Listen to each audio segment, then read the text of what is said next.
Brent, thank you so much for coming to our studio today. We can't wait to hear some more advice from you and get going. But would you mind just giving us a quick intro on you and how you got into estate planning and trust planning and all of that? Yeah, thanks. I'm happy to be here. I've been practicing law since 1997. I started up in Washington State and did that for a few years, and had an opportunity to move down here to Utah and work with a financial planning firm doing Yeah, estate planning for their clients. And that became my specialty pretty quickly, and I really like doing it. that's awesome. And you were telling me earlier you got your background in law, um, kind of schooling years. How did that go and brought you to Utah? Is that correct? Or did you go to school up in Washington? Is that Yeah, no, it's funny. I went to school here in Utah. I went to BYU. okay? And then I moved down to Arizona, to the University of Arizona in Awesome. Tucson, and went to law school down there. That's where my family was from, and that's where I thought Cool. we wanted to live. Yeah, But my wife's family is from Washington State, and I ended up with a job there between my second and third years, and that's where we ended up going. that's awesome. Yeah, Tri City's a little area. Probably a lot of people know where it is, but Pasco, Kennewick, hmm Richland. So I spent some love time there. the Pacific Northwest. It's gorgeous up there. It's Yeah, this isn't quite the Pacific Northwest that okay. you're Further thinking inland, about. Yeah, it's further on the inland. Columbia River. It's Okay, okay. sagebrush and apple orchards. It looks Okay. more like this without the mountains. All right, all right. So Well, I can see why you came here then, right? It makes I sense. love it up there. It's nice. Okay, sweet. And then let's just jump into it. So I'll give kind of background on me, and I'm just going to ask for some advice. We'll kind of hopefully answer a lot of Sure. people's questions as we're going. But I'm getting close to my 30s. We've got a few kids now, my wife and I. Some rental properties and some investments that we just want to protect and make sure that they make it to our kids. You know what I mean? Like, Yeah. heaven forbid, nothing happens. But we're at that stage where it's kind of a concern that, if we're traveling or something happens, um, do we have our ducks in a row? And what should we consider? It's kind of a little bit overwhelming. It's not something that's fun to think about as a parent. You know what I mean? It's almost a little bit anxiety causing, inducing, whatever you want to call that. What advice do you have for someone who's like, I don't know where to get started. I know I need to do something. What do I do? Yeah. Well, the best thing to do is to get something formal in Yeah. place. And that's, of course, what you're asking about. And there's a few ways to do that. And people generally start with the idea of a will. Yeah. And you would need a will Yeah. because you've got young children. And a will is where you name guardians. Okay. So the state will always take an interest in who's the guardian of your Yeah. children. And so even if you name your guardians, that happens in a will, and a court will approve or not approve Mm. of that choice that you make.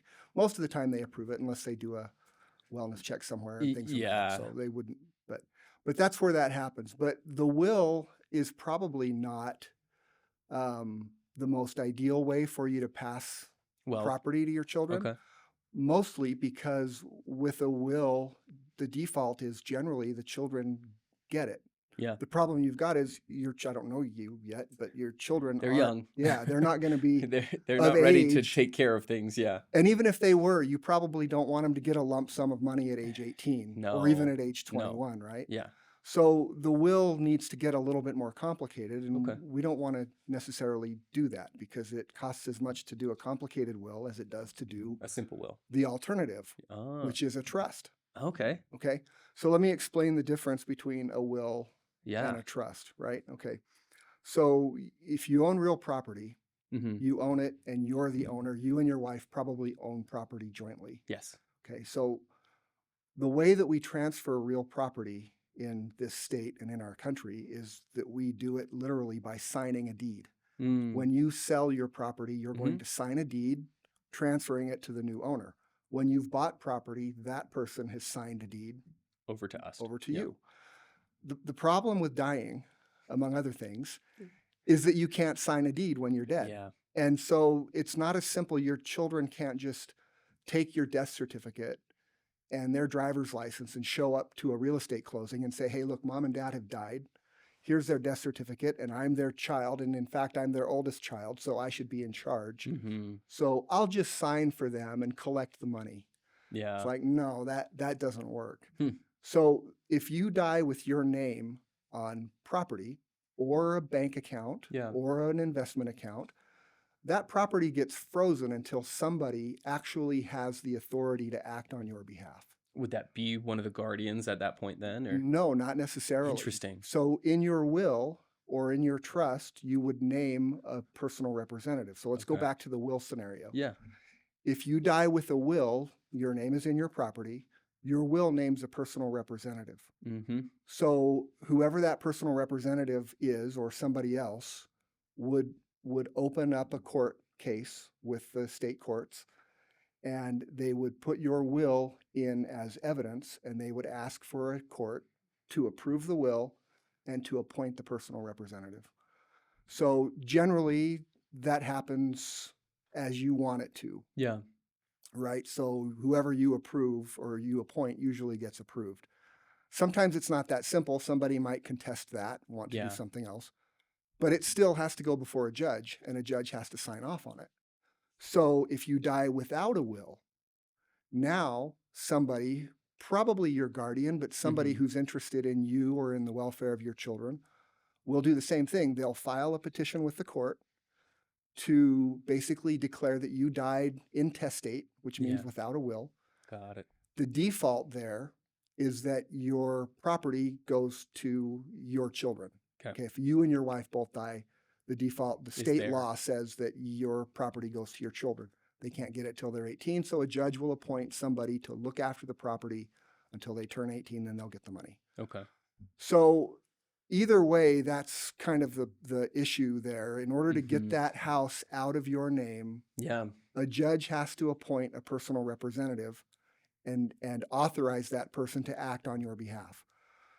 Usually takes a little bit of time to do that. Utah courts are good. We don't have the nightmare probate scenarios that you hear over a lot Some of other, places, yeah. but the Utah courts are crowded and it takes a little bit of time to work your way through the process. Mhm. So, for example, this is the difference between a will and a trust, right? So, I've just described the process for a will.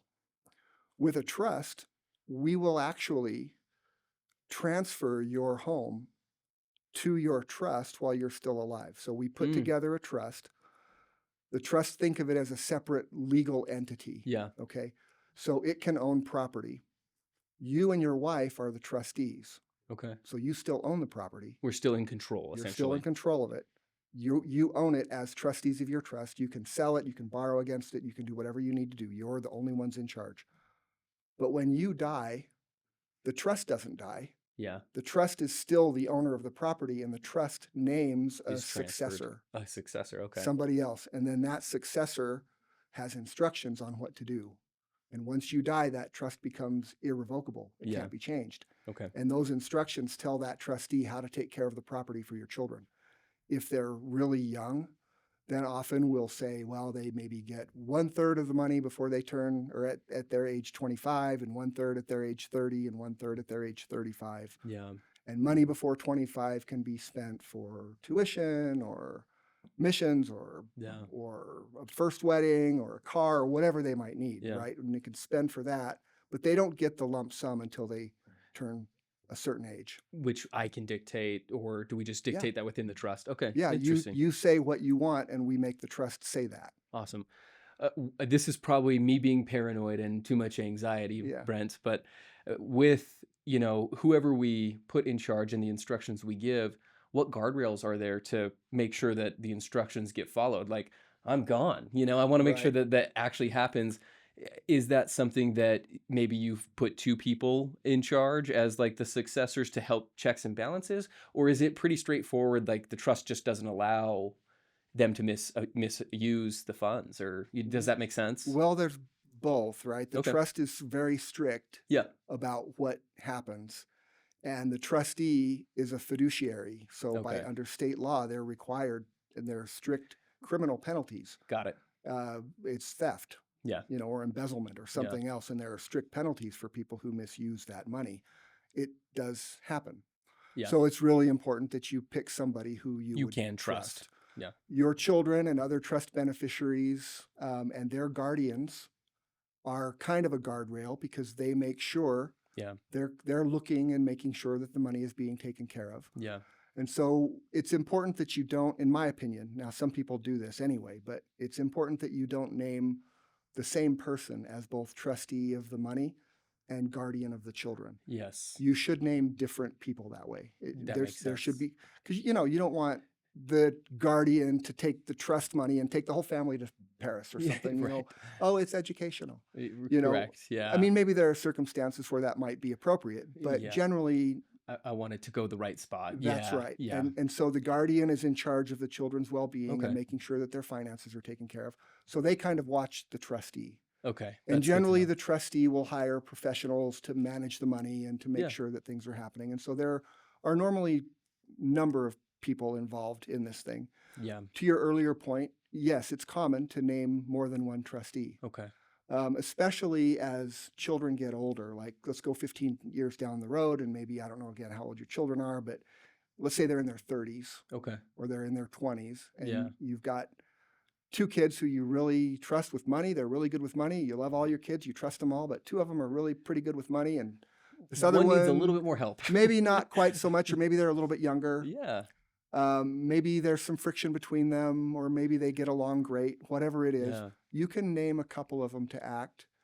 I recommend being really careful about that because if you name two trustees, generally both of them have to do something. Yeah. They both have to be in agreement and sign Yeah, together. and Okay. so if they can't get things done, then it just sits around and nothing happens, or it can cause friction.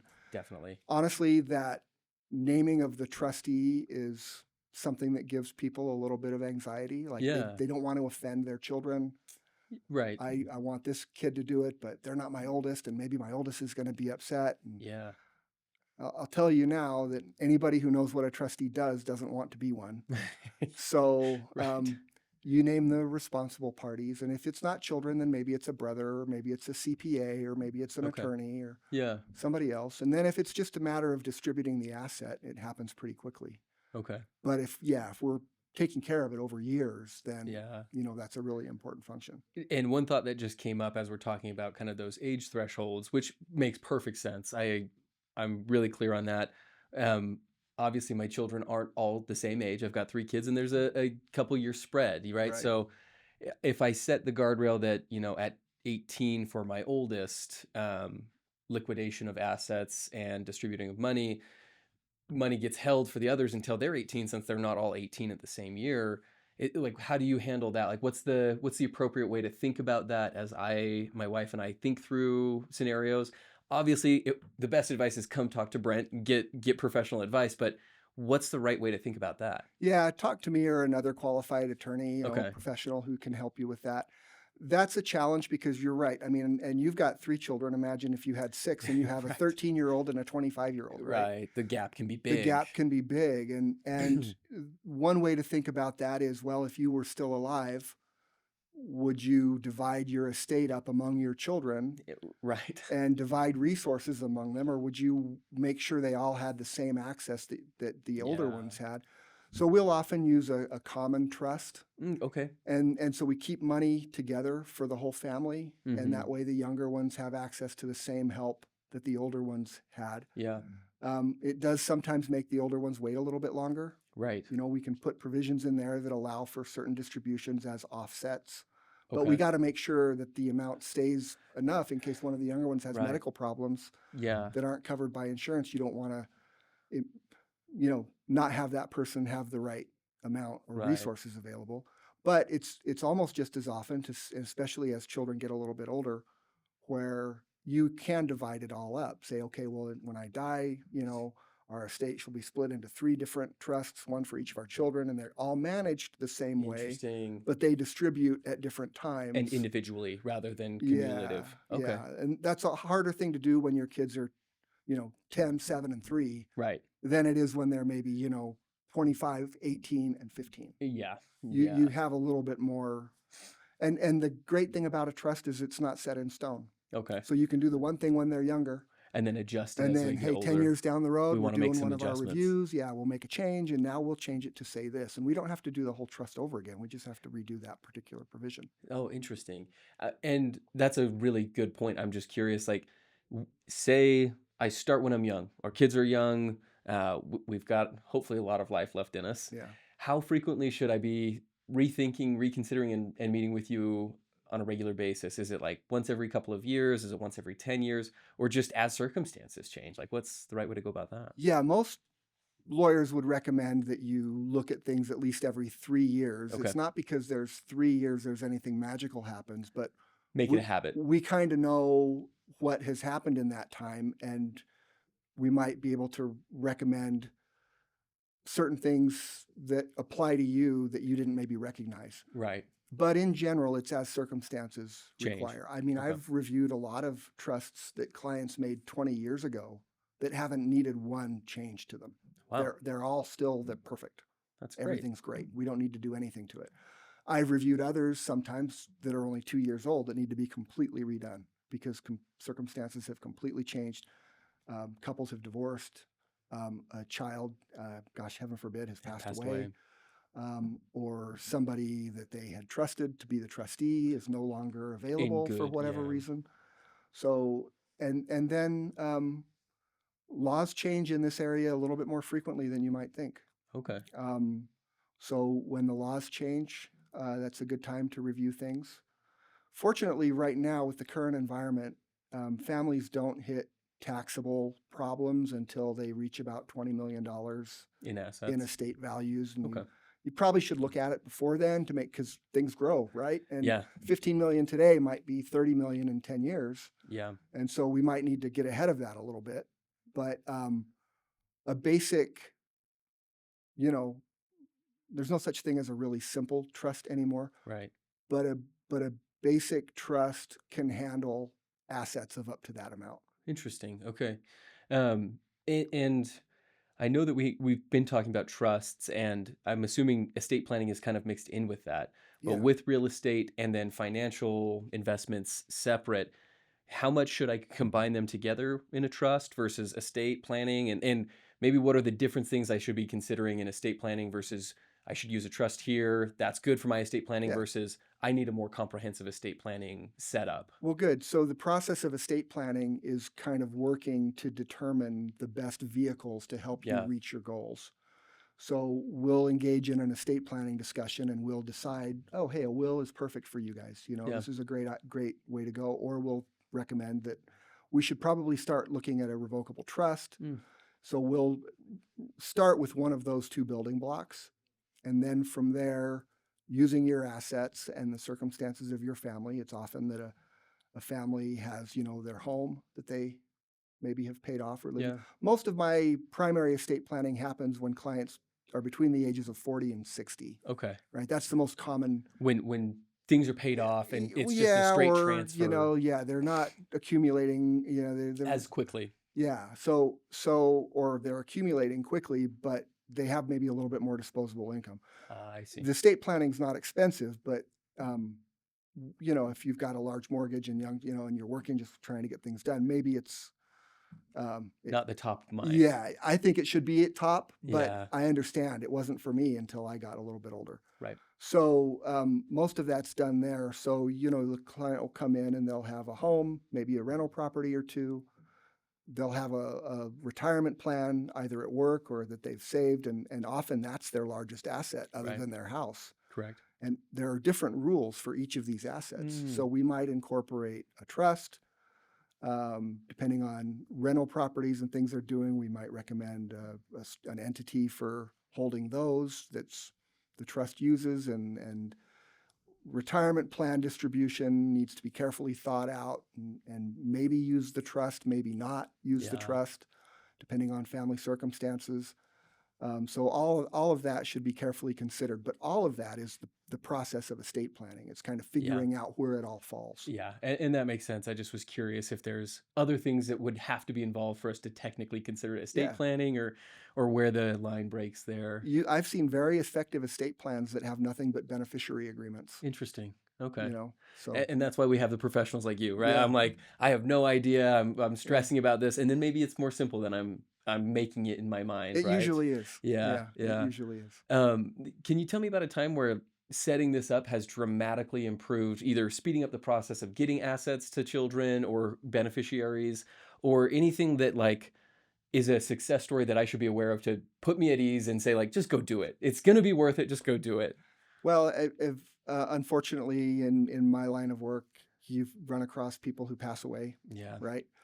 And in the last, year and a half, I've had 3 or 4, elderly clients pass away, and each of those, clients had a trust that was properly funded, right? That it Yeah. owned their assets and that there were, the proper beneficiary designations on their retirement plans and their life insurance policies, and everything was done. The I's were dotted, the T's were crossed. Um, Distributions were complete, and the estate was closed within a couple of months of the Wow. passing away. Literally, as soon as we get death certificates, and the family is done with their mourning period, Mhm. which depending on how old the Takes a while. client is, it can take a while, or they can be, hey, listen, it's It's time, good. Yeah, yeah. and They're happier now. let's move on, and it's time to get things Yeah. done. And we've been able to do that, pretty quickly. That's months is crazy. My grandma passed away several years ago, and my dad was the oh, not the trustee, but the executor of the Yeah, estate. And it took them like 2 years to get everything done. And largely because, not sibling bickering, but sibling disagreement on the way to do things and doing it ourselves versus hiring a professional for X, Y, and Z. And yeah. so I've seen the negative side at this point, and I'm like, man, that is not something I want my kids to go through, especially if it happens anytime soon, which heaven forbid it does. Yeah. But yeah, it's something my wife and I talk about, not regularly, but it's always in the back of the mind, and we bring it up at least, once every 6 months of, yeah, we probably need to do that now. Yeah. Um, Well, that family dynamic can always get in the way. yeah. But I have a saying. I think Robert Frost wrote in one of his poems, "Good fences make good neighbors." I think he meant it differently than I mean it. Yeah. But what I mean when I say that is that if you have the right documents in place and you have everything done, then there's nothing to bicker about. Yeah. You know, if if There's no if we decisions. know who's It's in just this, this, charge this. and Yeah. we know what the trust is going to distribute, Yeah. then and then often, usually in the trust will write that if anybody sues about the trust, then they get written out. Right. They're treated as if they had died before, and their Wow. share goes to other people. Distributed equally. So that can kind of put the damper on Ar um, bickering or arguing and disagreements. fighting and Yeah, stuff. I mean, if somebody really wants to fight, I've seen this too. it happens. If they really want to fight about it, there's nothing you can do to stop them. That's their choice. But but you can make it so that it's their choice and not their survival. Right, You know what I yeah, mean? yeah. So No, that makes a lot of sense. And I'll finish that story, but everything ended amicably. It just took way longer than it yeah, needed to. And there wasn't a whole lot of grieving, it was her time. She'd lived for a good sure. life, but definitely something that I think everyone wishes would have been done faster and easier, right? There's a faster, easier way. Well, and I will say that of course it takes time for the house to sell if Yeah, there's a home. yeah, If you have the right financial relationships, they can really smooth the distribution yeah, of brokerage and retirement accounts because of their relationships with the custodial companies. yeah. Um, that can always be a little bit time consuming, but usually you give them the right paperwork and it happens pretty quickly. Yeah. So, Not that this is a industry where, people are doing the wrong things. It sounds like it's a pretty well trusted industry, but are there things that, if I'm going and evaluating one or two different estate planning professionals like yourself, what are the questions I should be asking? And is there any times that you've seen something done wrong that you recommended that they fix if someone came to you after, working with someone else? yeah, I guess the main thing I would say is look for a professional who really does a lot of Hmm. it. Okay. That Estate sees a lot of planning the, is something that's easy to dabble in. got it, And, I find that some attorneys dabble in estate planning, and but what it's that not their area of focus. it's not. And what that means usually is that they've collected a couple of documents over the course of their career that are basically just word forms, Hmm. and they go in and change the client name. So it's boilerplate solutions. Yeah. Now, listen, nobody sits down and starts typing a trust from scratch, right? Right. I mean, We all have documents that we yeah, use, but we're working with yeah, 500 years of trust law going right. back to England 300 years before we became a country. So Wow. there's a well settled body of law here, and we don't want to try to draft things brand new. We want to Right. use the language that we know works. Yeah. But an estate planner who works regularly in the field will not use a form that he's collected. He'll use or she will use document assembly Got it. software. And there are a handful of really top-notch companies that specialize in providing specialized, really into the weeds, deep estate planning software Mhm. programs. And look for an attorney who uses one of those in their procedures, and understand that there will be boilerplate, right? Totally. But it should be your documents should be built from the ground up, Mhm. where your situation is Is put at the center. into the whole assembly process, and the documents are created for you. They weren't created for somebody else, and your name has been put in them. Yeah. And honestly, that's an error I see quite a bit. Is Really? I'll see clients' names in there, but I'll see different distributions than what they thought they had, Mm. or I'll see a lot of things in there that were clearly meant for somebody else. And That's I don't know, you kind of want to avoid that, I think. yeah, yeah. And the best way is find somebody who does it consistently. Mhm. That's And I'm talking about my practice, but there are a lot of really good estate planning attorneys in Utah. um, One of the blessings or benefits we have of living here is, I think between the U of U and BYU, we graduate like 150 lawyers a year. yeah. And a lot of us don't want to leave town. Yeah. So there's a lot of attorneys here. But by the same token, that means a lot of attorneys have to do a lot of different things. Yeah. So if you can find one who can make a living just doing estate planning, you're, I think, better off. They're In the not right ship. being, drawn away by that personal injury case, or by that contracts case, or by that divorce that they're also doing. Yeah, yeah. Where maybe this takes a back burner to something that might be more priority if that's they're split across four things. Yeah, Yeah, I know yeah. that makes sense.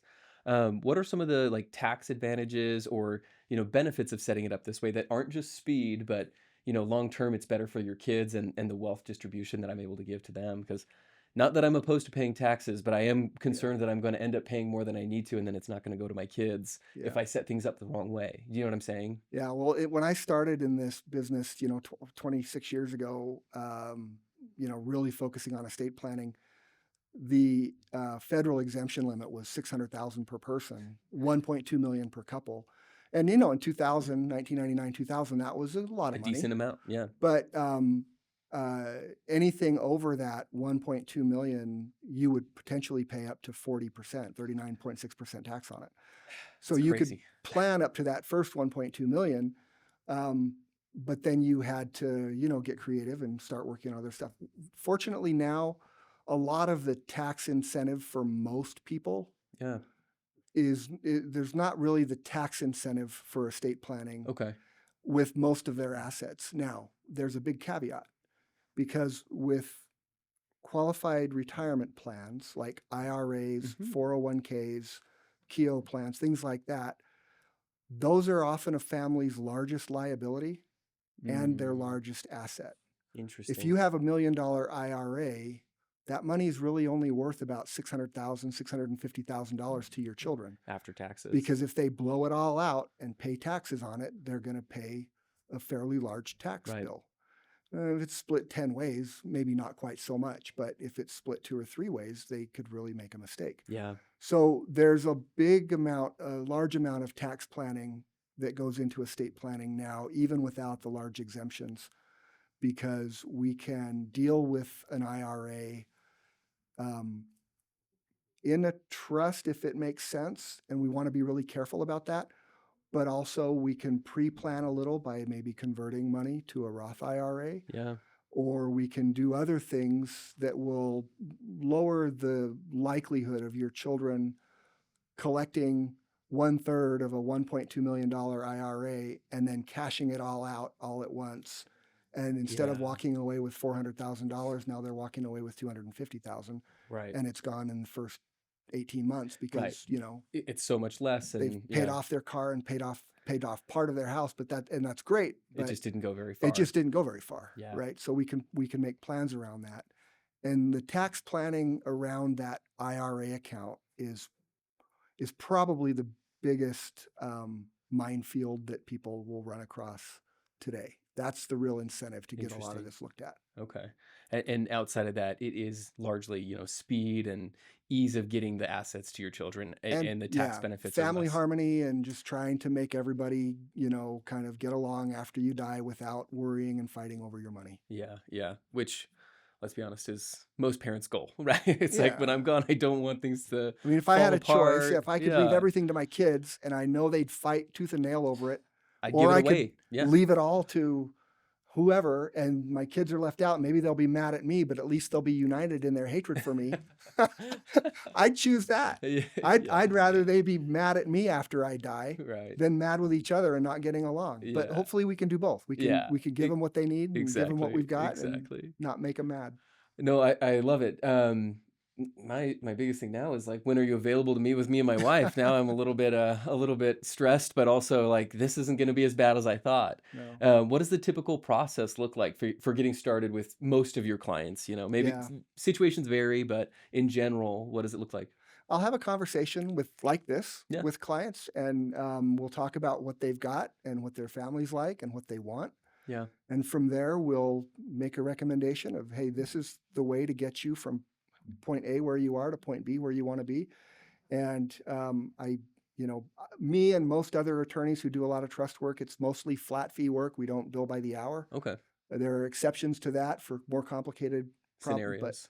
most people just bill by the hour and, or excuse me, flat fee. We'll give a proposal there and you decide what to do from the time that we go forward to the time that we are able to review documents and get things signed is usually 10 to 14 business days. That's So, pretty fast. and That's then of course that kind of gets the process rolling. to where now we've got the basis for estate planning. Yeah. And from there, implementation is always a process. Okay.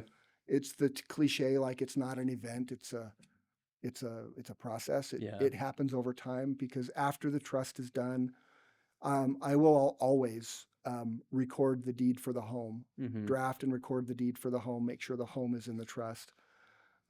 Also, like to work with the financial accounts to help make sure those are in the right place. Yeah. A lot of people default to just naming the trust as the beneficiary of everything, Mm, and that's not the right approach. You want okay. to be really careful before you name your trust as the beneficiary of your IRA account, for example. Yeah. There are scenarios where that backfires. And so we want to be really careful about how we do that. And then of course people move, they buy and they sell and they acquire and they accumulate. And so it's always something that you're working on a little bit. Yeah. And out of curiosity, and maybe this isn't the right route, Brent, and let me know if it isn't.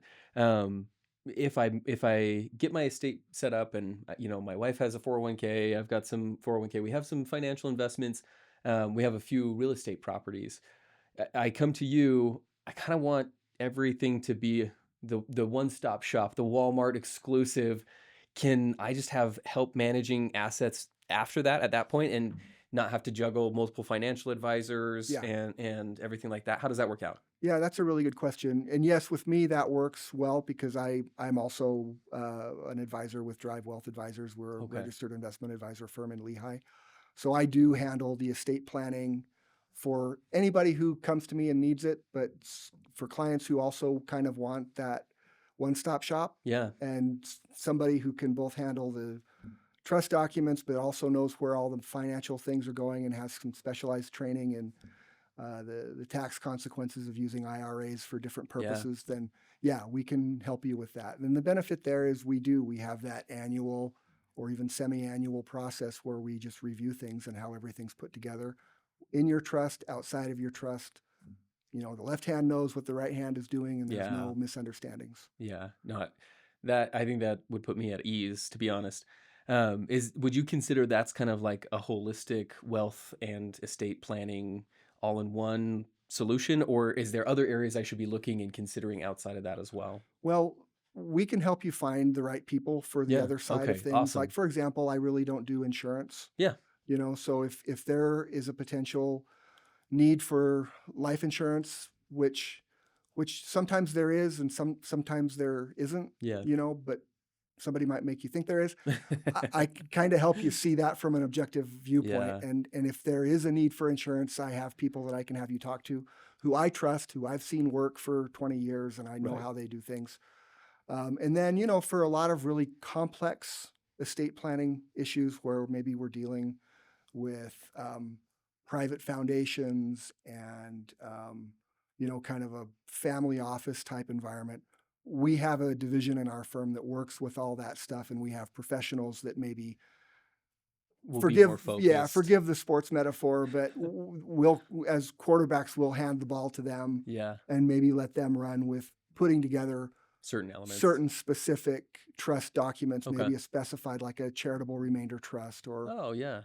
some type of a grant or retained annuity trust. Some things that might be needed for you, but that are very better handled Elsewhere where with we the right people, where we right? need a Yeah. team. Yeah, yeah, yeah. Because not every family is going to be best served by having the same person look at everything. Right. There are a lot of families who really need a team approach, Yeah. and I recognize that and have that team. So That's awesome. The only other thought is if I go with you, right, we get my estate planned, and then we want to kind of expand some of that.